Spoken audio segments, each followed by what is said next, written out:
Well, thank you again, and welcome to this session.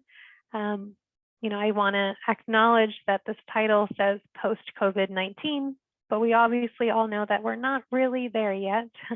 um, but we are seeing that organizations and programs are starting to restart study abroad. So there's a lot of discussions on the reopening of a lot of exchange programs right now. So I thought this discussion was really important.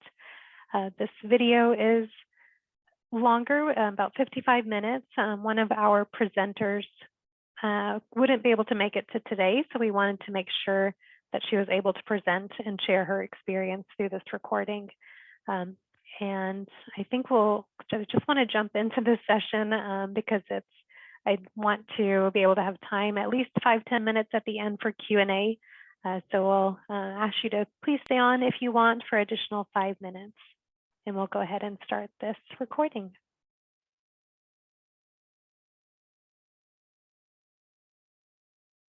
Okay. Thank you so much to all of you for meeting together today so we could actually be sure to share this very important session with our Joining Hands community. It was a really important session topic that I've just kind of been introduced to, what's really going on in the field right now. So I really wanted to bring all three of you together to share more about your experiences and share and introduce this topic and conversation to the greater community. So to begin, I would like to start with some introductions and some backgrounds of yourself and to your work around this topic.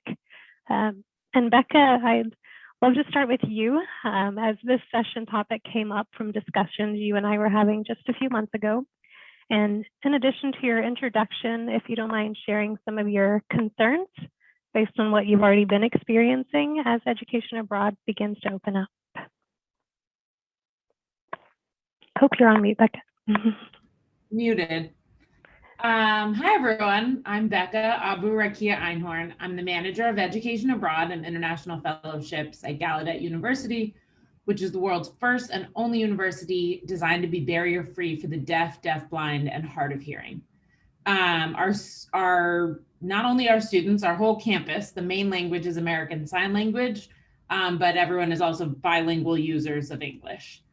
And so the majority of the students, we do have some hearing students on campus, but the majority of the students I work with are deaf, deafblind, or hard of hearing.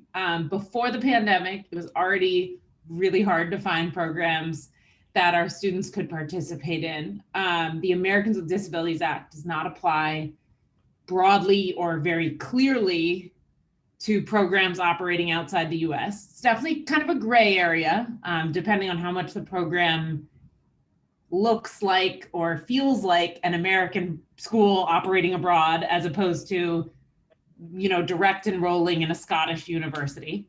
But accommodations are guaranteed on campus according to the ADA. I'm not going to say it's perfect, but they are students are supposed to be accommodated on campus, but they don't have that same right necessarily when they go abroad. So it's been hard to find programs. And now with COVID, first of all, some of the programs that we work with have just fallen apart and don't exist. So that already limits what is available. But in addition to that, I think we've all seen how a lot of providers, especially, have lost a lot of staff members. It does seem like people are rehiring now, but because of that, the bandwidth of each individual staff member at a lot of these organizations is really limited. They are managing a lot of stuff. And so something I've seen is just I would debate necessarily how much effort it takes to accommodate students with disabilities, depending on the situation. But I think my fear, and something that I've seen a little bit happening, is that because the bandwidth is so limited right now, that I think students who are perceived to have additional needs, or that might take more time to get through an application process or to be accommodated on a program, are being shut out a little bit. And I guess part of my impetus for starting this conversation with Monica was also that there's such talk right now, especially after last summer, about restarting with full inclusivity. But what we're seeing is actually that people are, or what I'm seeing is that there isn't necessarily the bandwidth to really implement all that inclusivity. And so I'm just really interested in making sure that students with disabilities are still a priority when it comes to study abroad. Mhm. Great. Thank you so much, Becca. And Heilwig, I was actually introduced to you by Becca because of what was going on at Gallaudet, and introduced to you and your organization's commitment to students with disabilities and supporting students with disabilities along with students from all diverse backgrounds. So I'd love for you to share more about your background, introduction, and lastly, the impact of the pandemic for your office and for yourself. Thank you, Monica. Yes. As you heard there, Monica was calling me Heilwig. Everyone mostly knows me in the field as H, so you may know me as that as well. Please feel free to call me that too. So yeah, I'm the founder and director of Kaya Responsible Travel, and our programs are experiential programs, service learning, internships, and cultural immersion in kind of non-traditional destinations, so Asia, Africa, and Latin America.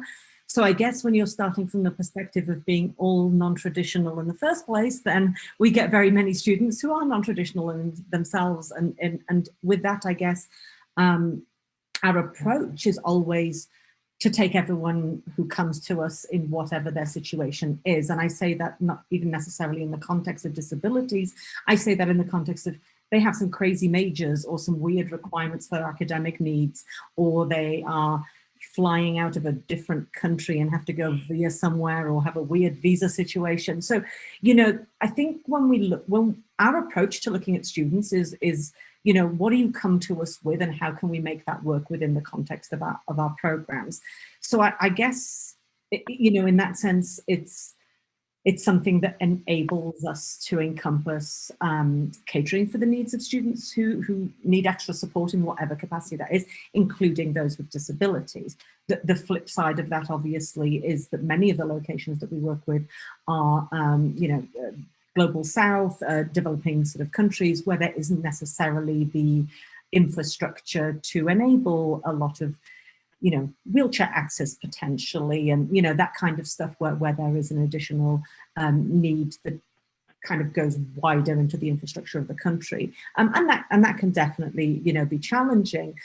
But as I say, the approach that we take is to say, well, okay, you know, share with us, tell us what your situation is. And, you know, in the example, and thank you, Becca, for your, you know, your very kind words about the way that we have dealt with your students. But, you know, from a sort of deaf student perspective, not to say that that's automatically easy, but actually that's a you know, a disability that can be worked around oftentimes. You know, especially in programs that we work with, where there are communities.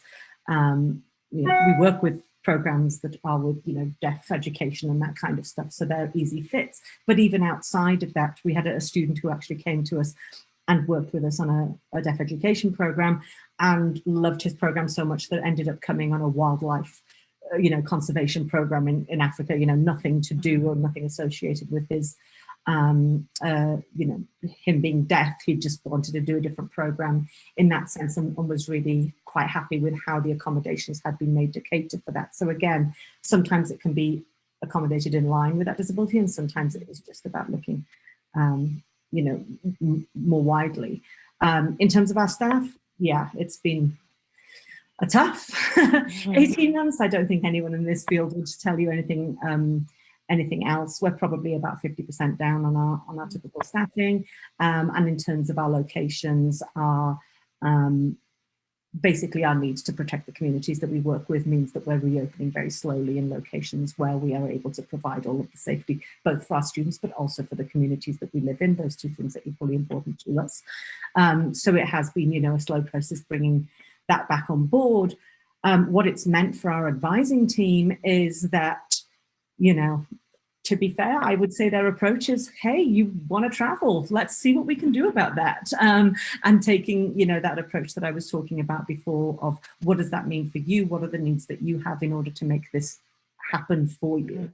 You know, yes, they're totally stretched and all of those things that we talked about, but the reality is there's also a lot of rearranging the people from 2 years ago, you know, planning and replanning, and, you know, a country moves off a safe list onto, you know, another list, and rearranging, and, you know, all of that stuff that we're all dealing with right now.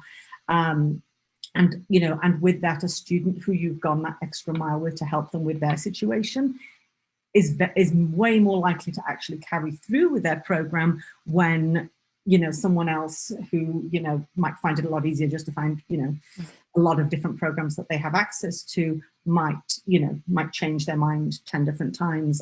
And so, you know, from our perspective, there's two things there. A, that we're able to work with that student and give them what they need to hear them and work with that. But secondly, it's to our benefit, because if we do the work, then they come with us. So, yeah. Great.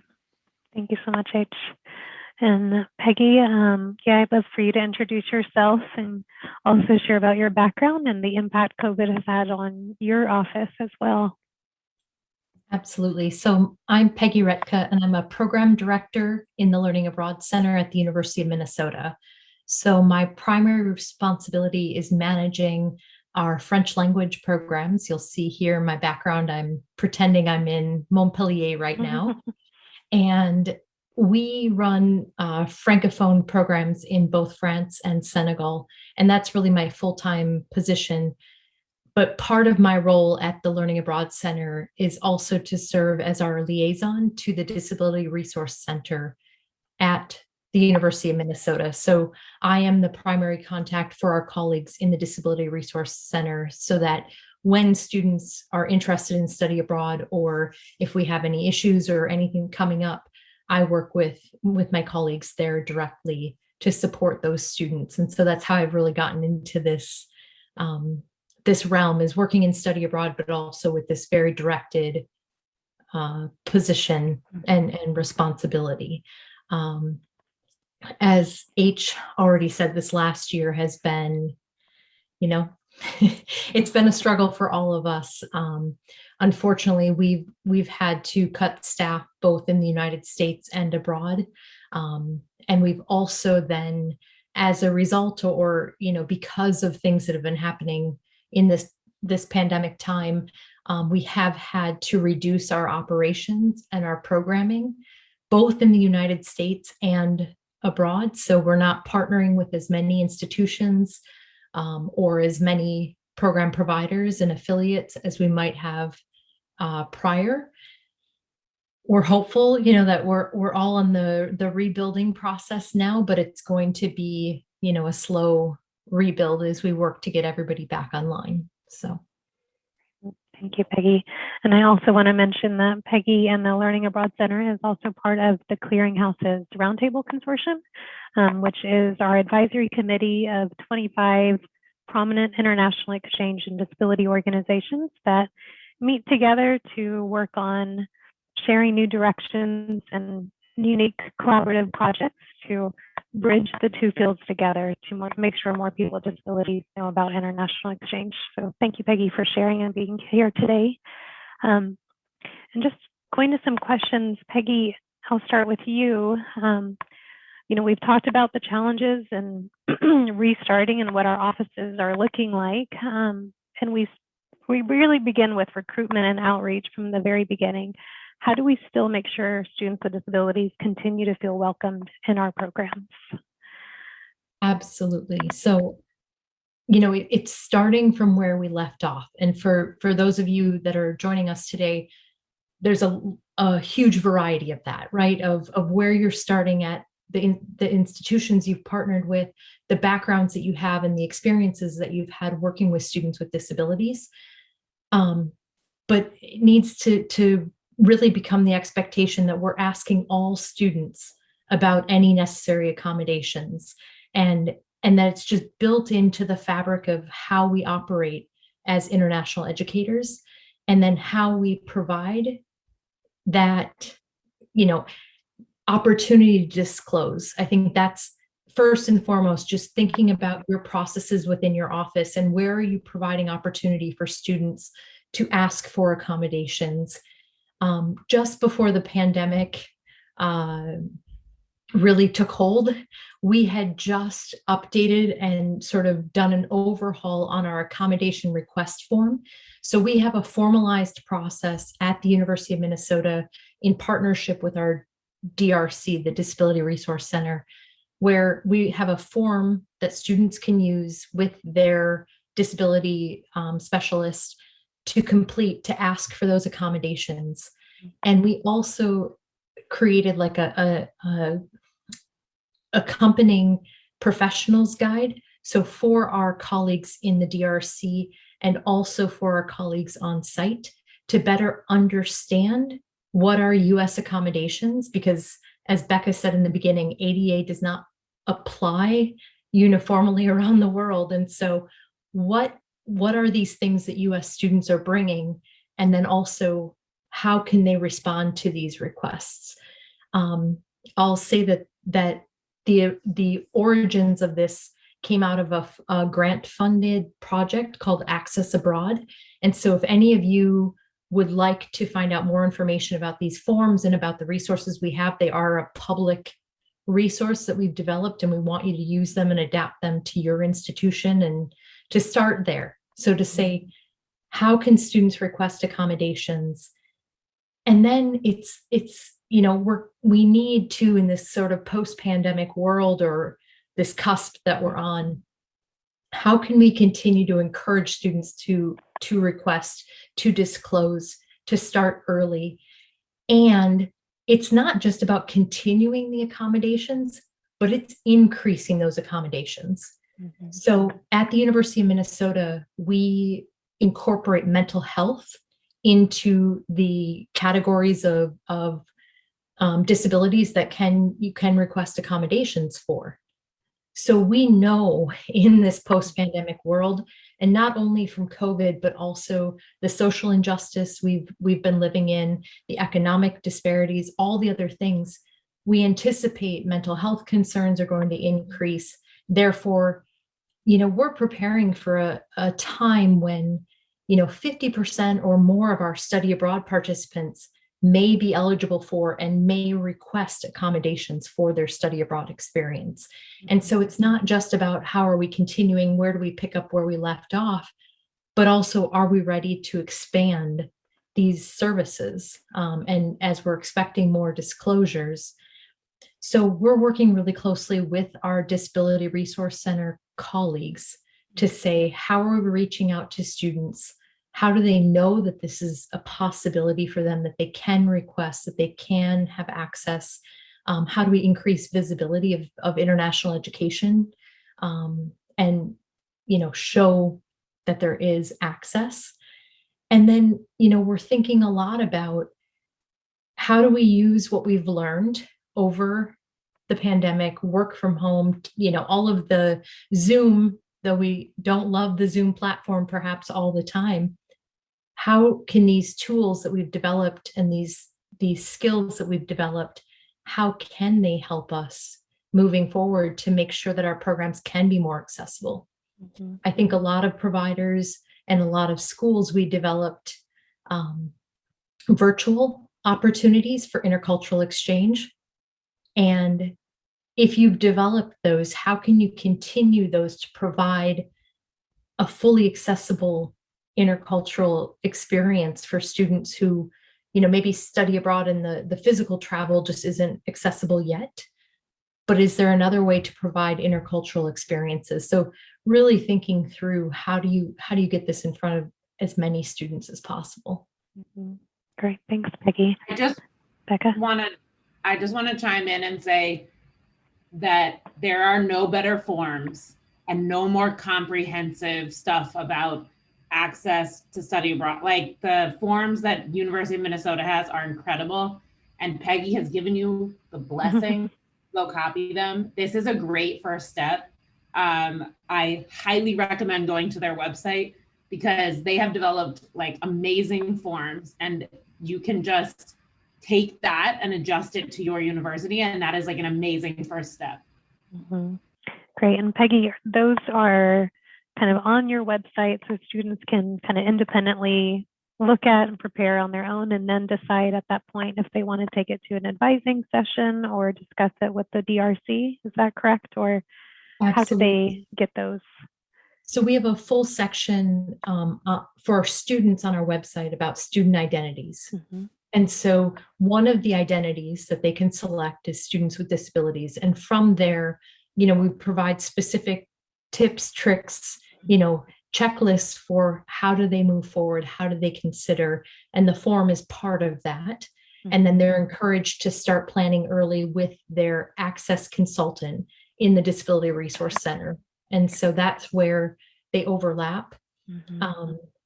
And we also provide site-specific disability accommodation information. It's limited right now. And again, this is one of the delays that's caused by COVID. We had planned a huge sort of refresh of that information so that students right away can see what sites are particularly well suited for certain accommodations. And it's been delayed because of COVID. However, it's a project that we're going to be picking up again here this next academic year to upfront provide students with information so they can see right away, yes, this is something that I could avail myself to, or at least explore in a serious way. Great. Thanks, Peggy. And H, do you have any input on how you're ensuring students with disabilities continue to feel welcome in these opportunities? I guess it's pretty much what Becca and Peggy have already said.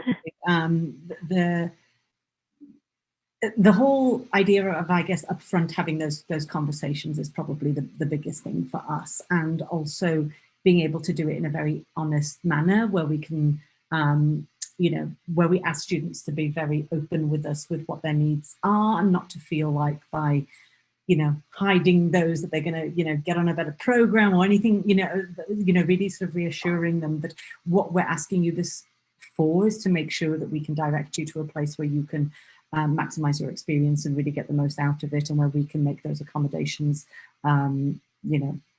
as much as we can.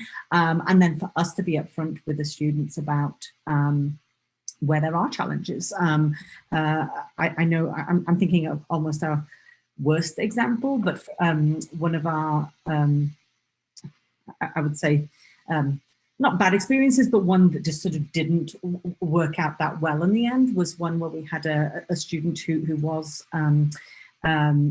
deaf, who wanted to do a program that did involve a lot of work out in the field where there was predators. So there was some field research that was out in the savannah, and we said, look, there's 3/4 of this program we can totally accommodate for you on, but this one aspect of it where they're walking through the savannah with the guide, it's a very auditory situation where people are listening out for danger, and if something were to go wrong, if a lion was to come into the area or something of that nature, that everything is done verbally, and we just wouldn't be able to accommodate you in this sense, because from a health and safety perspective, we just can't put you in that position, or our guides in a position where they might have to rescue for that.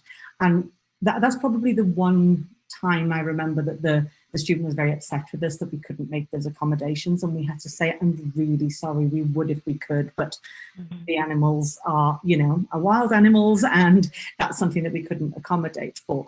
So I would say that that's like a sort of where having that conversation ended up, meaning that the student decided not to do the program with us. But the flip side of that would have been, had we not had those conversations up front, that she could have been on the ground and very much felt that she was, being excluded from a large part of the program, for example. So I give that example just so that we can say, look, by doing that, we gave her a lot of other options that she could do. That wasn't it. It was just unfortunate that she really wanted to go to this location, and that was an element of it that we couldn't accommodate for. Whereas there are so many more ways, so many more projects that, wouldn't have that specific issue. But also the fact that sometimes I feel As an advisor, especially as an advisor who doesn't themselves have, a specific disability or something that they need to consider, that there is a little bit of fear of offending and making assumptions of, well, surely you're going to need this, and then, something, I don't need that, but you're just making that stereotype about my, situation. And so with that, what we train our advisors to do is to upfront say, please share with me everything that I need to know. Let's put this stuff up front. And then as a result of that, then together we're going to find the program that's going to work for you. And then when you get there, you're not going to be surprised and shocked and upset that, that wasn't as you expected, because we've already talked it all through. Mm-hmm. Great. Thank you, H. And I think you've both have shared kind of looking, Peggy, with your resources with the Learning Abroad Center, there's a lot of information up front. So students with disabilities can look to see what they want rather than having to go maybe to an advising session and asking all the questions and maybe not knowing what questions to ask. So it's great to have those type of resources up front so they can decide and look at the site accessibility or the accommodation forms. And H, kind of what you were talking about with your advising sessions and what those discussions look like. I think as we enter this period of transition, students will probably have to advocate more for their needs and advocate a lot more for themselves. And, it might not be your office, H or Peggy, but it could be another office that may not be so open or accommodating or listening as well. So Becca, I wanted to take this question to you, but do you have any tips for this new reality students might be entering into for how to advocate for themselves across campus for their needs and entering a program? I think, so going off of what H said, so Susan Segal, the head of MIUSA, Mobility International, talks a lot about challenge for choice, right? Like ultimately the student with the disability, it's their choice to take on a challenge, right? And so, if you tell a student, it's important that we are honest about the situation, right? So one example would be saying like, this city in, the Czech Republic has a ton of cobblestone streets. So, I know you're in a wheelchair, like just think about that, right? One thing that I talk about with my students all the time is like, I'm like, on this program, you're going to be with all hearing people. How do you feel about that? Right. And I have students who don't want that environment or haven't experienced that. And like very often because they went to deaf schools for K through 12. But then I have students who are like, oh, my whole family's hearing and I went to like public school all my life. Like, that's fine. That doesn't bother me. So it's important that we're upfront with students and then that they have the opportunity to make that decision themselves about what they're comfortable with, what they're capable of, what kind of environment they think that they could thrive in. What frustrates me is when like, it's basically what H said, is like, there are stereotypes about like what certain disabilities mean and what accommodations are needed. I know like with my students, with deaf students, people are like, oh, they can't hear and maybe they don't talk, right? Now I have students that don't voice or don't want to voice, but I also have students who, like I said, grew up with hearing families. They grew up what's called orally. So maybe their first language is English. It might be a student who uses a cochlear implant or a hearing aid and has like enough hearing with devices or without devices that they don't need a lot of accommodations. So any disability is a spectrum and every student is different in what they need. And so what frustrates me is like when the conversation stops with the first time the student says, my name is so-and-so and I'm blind or I am autistic or something. One thing that I do with my students is make sure that they are clear about what they need. And that means usually that we try and talk through what they need to succeed first. Because sometimes like a lot of students with disabilities have had a lot of doors closed in their, for them in their past. So sometimes they think if they downplay what they need, it might like lead to more access. But then if you're a straight A student and you go on a program where you don't have access, like in the classroom, and you start getting B's or C's, like you are not thriving, you are not your usual self. And that's not a good situation. So I usually try and brainstorm with my students, like, think about what you need to succeed both in the classroom and like on activities or field museum trips or whatever. And then let's be honest with the provider about what you need. And I just think that like prepping my students for that conversation first is really helpful. And I think it's even more important in this environment where like it can be really easy for people to sort of shut down the moment they think, oh, this student needs too much help.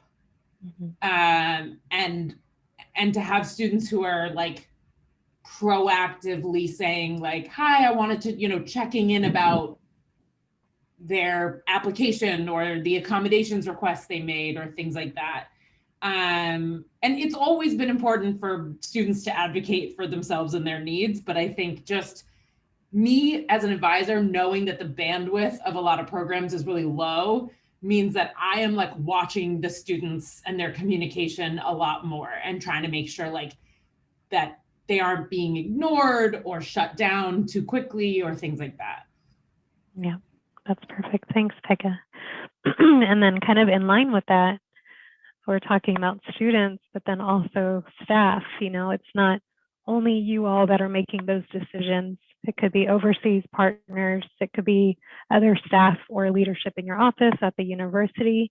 So Becca, I'm going to ask this kind of on a two-way question, but how do you advocate for yourself on behalf of students too, to your program partners, to your university, to all your, everybody you're working with to advocate for the students?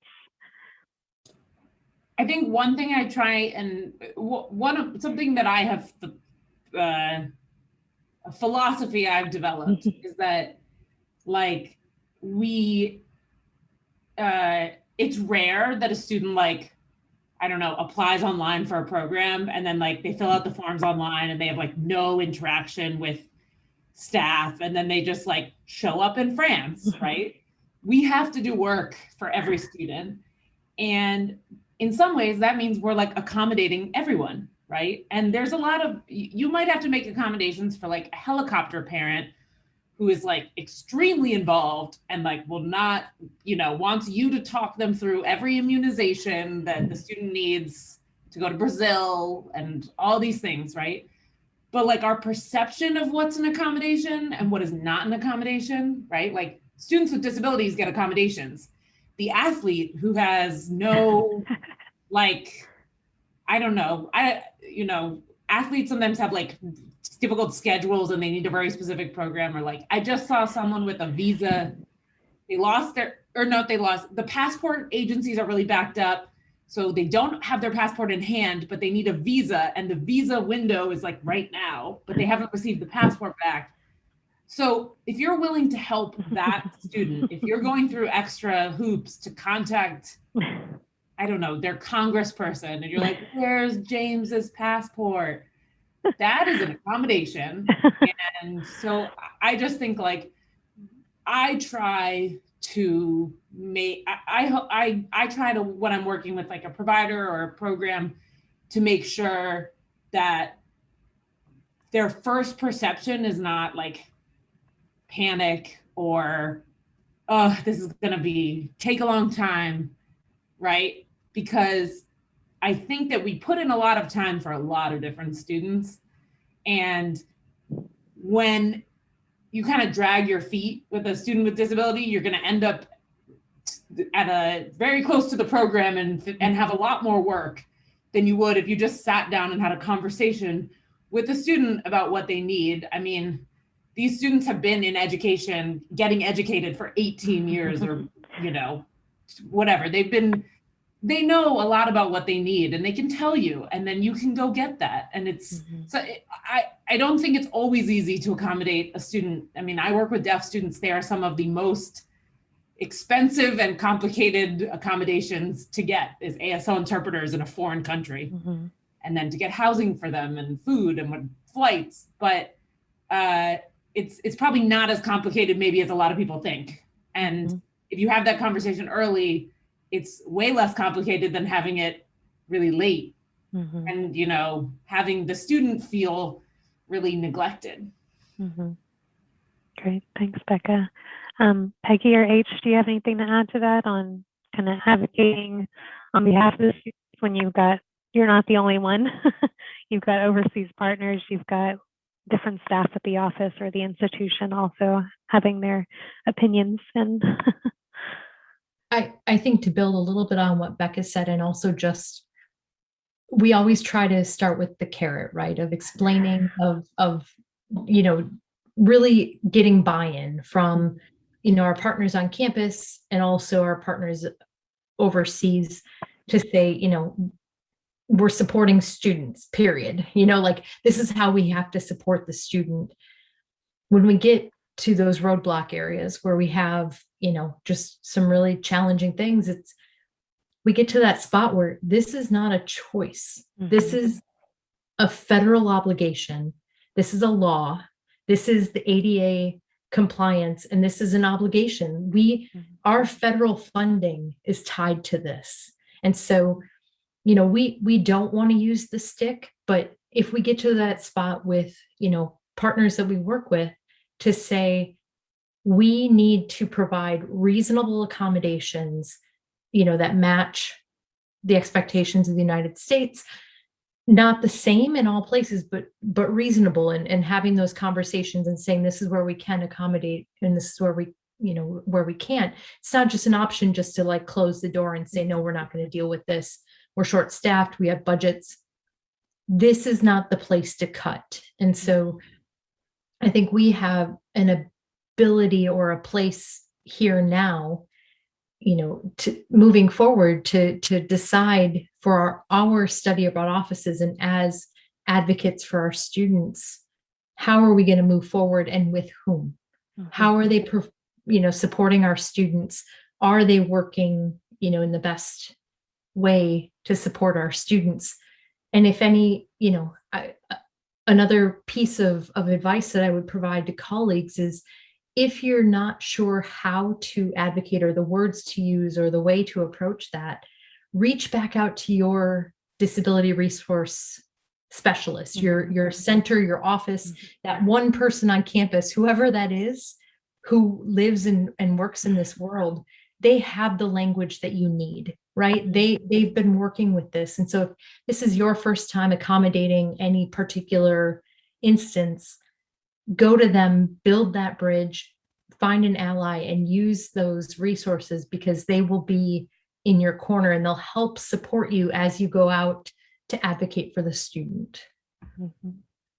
Great, thanks, Becky. Just to, I guess, add to that, I think the point that Becca made about the accommodations that we make for all of our students, I think goes back to the first thing I said, which is there is no not complicated traveler, especially when everyone has accommodations that need to be made. And, you know, and this might be a sweeping generalization, but from my experience in, you know, the last sort of 20 years, I would say that students that have, you know, disabilities or something that they bring to the table on that front have been accommodating themselves for so long that actually the ability to work together with them, we find kind of easy. I mean, the solution might not be easy, but in terms of that relationship and that ability to work together to find a solution can often mean that you can make a lot of those arrangements up front, so that when you're on the ground, you know, the fact that it's going smoothly, and,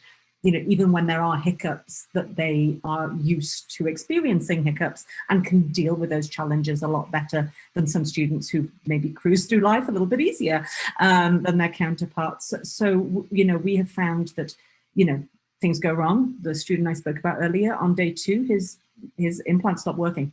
He went from, you know, being deaf with an implant who could sort of partially hear to being absolutely, you know, silent, which he wasn't used to, but he was like, oh boy, oh well, and he kind of got on with it, and he was there for a month, you know, and dealt with that situation. But he was used to dealing with challenges in a way that sometimes, you know, the other student that's never had to deal with a challenge before can, you know, spiral just because of something like, you know, the electricity being sporadic or whatever that they have to deal with. So there is a little bit of that as well. So we find that it's, you know, it's very gratifying for us to work with someone that we're able to overcome some of the challenges that they have. So, you know, it certainly feels good for us when we can get them on the ground, and often for them that they recognize accommodations, you know, have been made and can really embrace and sort of move on with that and enjoy their program, I guess. And then the other thing I was going to say is, I guess there's two types of accommodations. There's the time and, you know, that goes into certain things, but there are some financial implications. Becky, you mentioned the you know, the ASL interpreters and stuff. You know, sometimes they're not available. Sometimes when they are available, they're very expensive.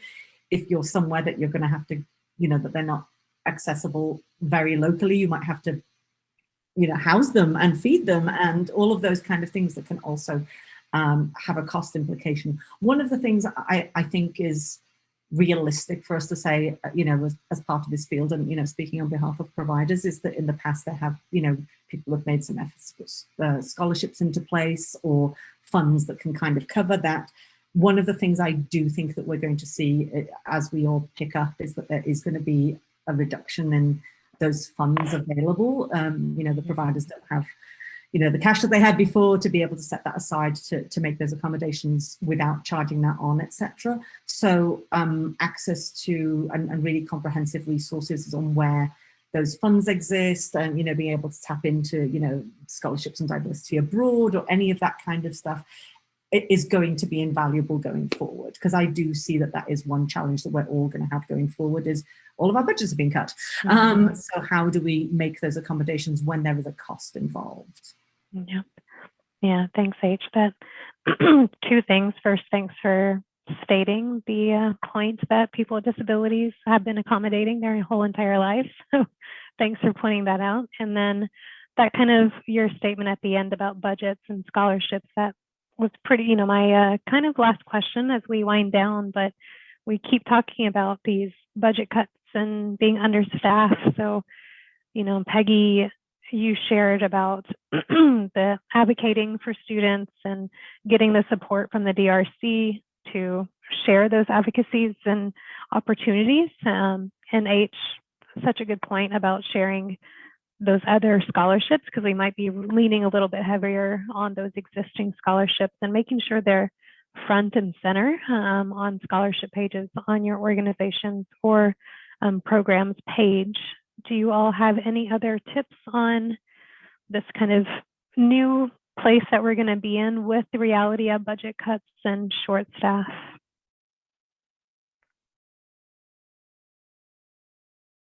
I think as much as we can try to continue to encourage students to plan early. Now, this is disclosure, and getting that early planning is always one of our most challenging things in normal times, and always has been. But the more advanced time that we have, the better we'll be able to support students, both in, you know, ability to explore creative options and support, but also in terms of funding, because it may be that we don't have the money internally in our study abroad office, but we can find co-funding, you know, even in tight budget times, there's always some soft money somewhere. And so, but it's making that case, it's finding where that is. How do we get support for that? It's also providing our on-site, you know, staff opportunity and time to go out and assess what's available there locally, and are there resources we can avail ourselves to, you know, in a cost-effective way. And I think that all of those things take time. And so when we have fewer staff, we need more lead time. And that's going to be a real challenge as we continue to increase visibility of getting students to come early and start these discussions early. I want to add, so everything Peggy said is right on the spot. And I just want to say that I want to acknowledge, like, I don't think I have a great answer for this question right now. And so instead, I just want to maybe like elucidate the problem, and it should be a call to action for all of us to think about this and keep in mind that this issue while we're relaunching. So students with disabilities, I mean, it depends on what accommodations they need. Sometimes they can apply 3 months in advance and like, it's all good and you work it out. And sometimes they need a year in advance. And right now, programs are like, it's not clear what's operating until sometimes a month before the program or something, because COVID restrictions are changing everywhere. And that makes the lead time incredibly difficult. Or, maybe your student like put in the lead time with one program and then that program got canceled and then they switched and then there wasn't lead time with that program. So that is one really big challenge for making sure students with disabilities are included. And the second challenge related to funding is just, because the ADA does not apply for sure outside the US for study abroad programs, it's unclear who's responsible for the cost should you decide a student with a disability is accepted to a program. And in the past, I've been able to like negotiate with a provider and say, we'll share the cost, we'll do this and you do that. But a lot of providers have lost a lot of money, and a lot of the willingness to help with that kind of thing is not, willingness is maybe wrong. The ability to help with that is no longer necessarily there. And so that is another challenge that I'm seeing. And so those are two things, like I said, I don't have a great answer for either of them. I think Peggy's suggestions are great, like starting early, coming up with co-funding solutions. I have a student who's using some Gilman money right now for interpreting for a virtual exchange program, which was not her original plan, but it's been great.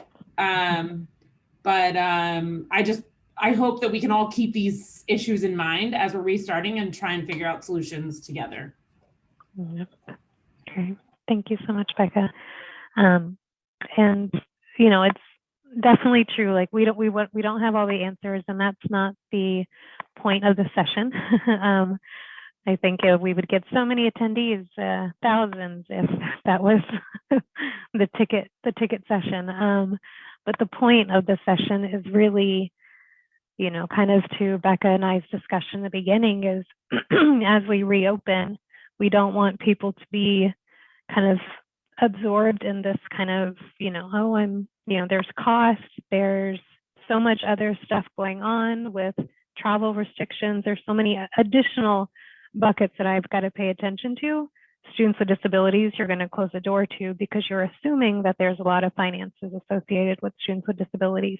The point is not to close the door on students with disabilities. And as all of you have said today, is kind of educating and listening to students and creating that platform so they feel welcomed and open to share what their needs are. And so it's so important that we continue to have those discussions and empower students with disabilities to take these opportunities. This isn't a year or however long this is going to take to see any change out of. This isn't a year of stopping students with disabilities. And that's what I was impressed with looking at this past year is the international education field never stopped. Like whenever we heard about travel stopping and things like that, the field never really stopped. Like it was a pause, and we knew maybe we had to shift to virtual programming, but many of the programs and staff still stayed really strong and optimistic about the future and this kind of reopening. And we've entered that reopening right now and starting to see the reopening starting. So yeah, I hope everybody attending kind of leaves with that. Is the main point is not to exclude students with disabilities as we go through this change all together. Everybody is kind of doing this together, and I hope that we can continue to share scholarship opportunities. I know with the Clearinghouse, we're gonna, look at our resources that we often share with students with disabilities how to fund their programs. So we're going to go through and make sure that we update those. So then you all can also connect to our resources to share with students for those opportunities. And lastly, just to thank all of you for sharing on this discussion and making this time work for the live event. Thank you, Becca, for staying strong, and H and Peggy, thank you so much for being here today, and also for the Q&A that we'll have in a little bit. And just to close, I wanted to give each of you the opportunity to kind of share a closing statement with the community or a call to action as we begin to reopen education abroad. Peggy, want to start with you? Sure. And I think it's, you know, for risk of sounding political, I'll use the phrase out there that's building back better. So we're coming back out of something that, like you said, has been paused. Yeah. How can we pick up where we left off? Use what we've learned over these last 18 months, all the great tools, tips, techniques. You know, we've seen a lot of things that could be applied in the future to make things more accessible for everyone. And so, you know, it's allowing ourselves to have a little bit of bandwidth, to take stock of where we're at, to assess what we currently have and can continue to offer, and then set out a game plan of where we can build from there. But start where you're at, and I'll throw it out there one last time, and, you know, borrow what's already there. Like, don't recreate the wheel, take what's there and work with your colleagues on your campus and abroad to, you know, put it back together. And I mean, there's great things coming. Yeah, and build it better. Thanks, Peggy. And H, how about yourself? I guess I would go back to my, initial thought, which is that as we do build back after the pandemic, every student is a student with needs now. And with that, in terms of taking the opportunity, exactly what Peggy said, of starting back with this sort of new era of greater inclusivity, greater access, greater diversity, how, you know, all the very many ways that we're looking at this, but this is our chance to do it. And while all of our students are coming out of trauma and participating in our programs, that as we make those accommodations in all the various different ways to just place students with, with whatever special needs that they have in that same part, and say, right, what can we do for you and how can we build our programs back? You know, from a very base perspective of, we need as many people to come back to this world after this, and you know, those students form a big part of it. So hopefully we can all work to accommodate that, and I like the sentiment of build it back better. Exactly. Great. And how about you, Becca? I think that my closing thought would be related to something H said. So she shared an example of a time that felt like they could have done better.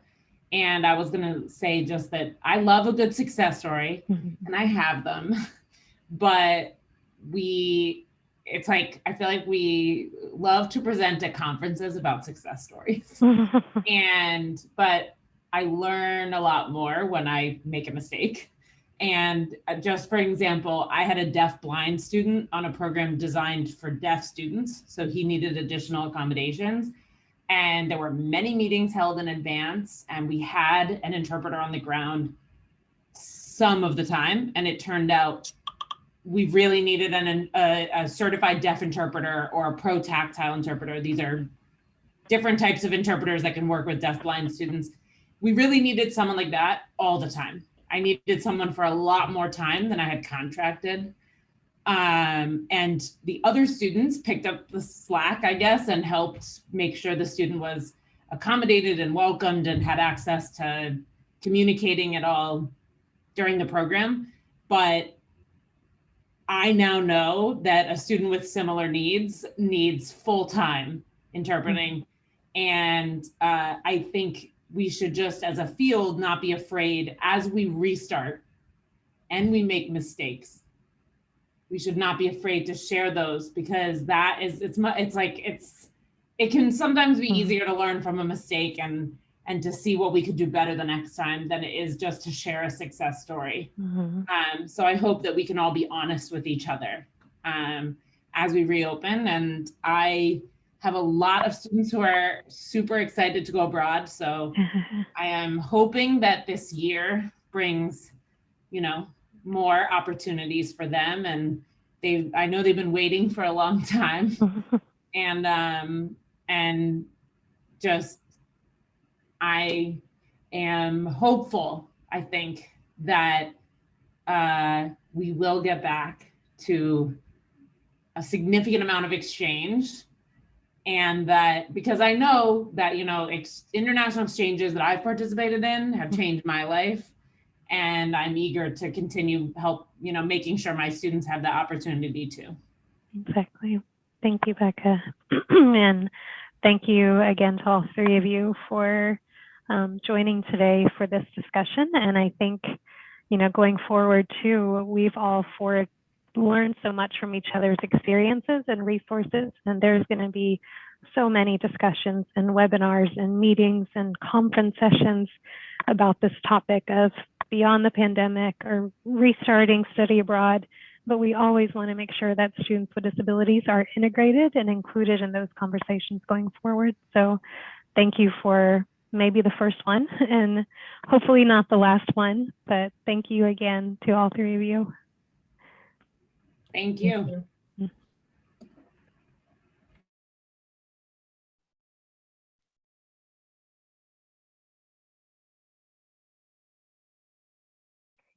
Thank you so much, Peggy and H, for even staying on for this Q&A. We had a few questions coming in to the Q&A portion of this webinar, and I just wanted to open it up for the last maybe 3 or 4 minutes. If there's anything else directed to this reopening of study abroad as we see programs start to open up more travel restrictions for now. We'll see how this looks day by day, but as we're in this moment thinking about how we re-enter study abroad and making sure that we're inclusive and thinking forward about our practices for students with disabilities. If there's any other questions, I don't see anything yet. I know there was a question about a list of resources or existing scholarships. On our clearinghouse page, we do have some resource for funding options for students with disabilities. And I mentioned through the recording that we'll look to enhance that too, and probably search for more programs that are out there. So again, universities and programs can also link to those and easily share those with your students. We're not sure what the funding is going to look like going forward. And I know it's really important that we remain open and forward thinking about how we include students with disabilities, not just from you are welcome, but actually doing it. And what are those practices to be able to include students fully into exchange programs going forward. And I mentioned maybe my team can share the funding, or I can actually share the funding page in the chat box that we have right now.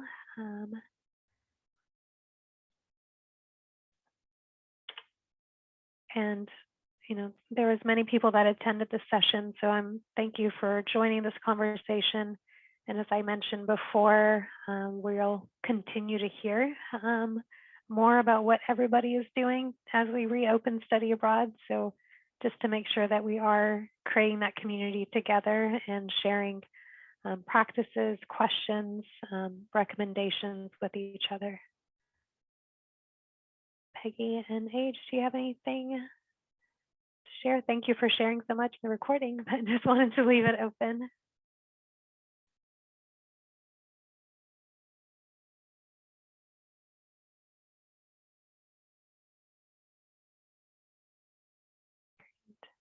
Well, thank you. I think we'll close off. But yeah, thank you everybody for joining. We've had people sign off. So thank you, Peggy, H and Becca for joining in on this recording and being here for the Q&A. And best of luck, and for everybody to stay well. Thank you, everyone. Thank you. Thank you.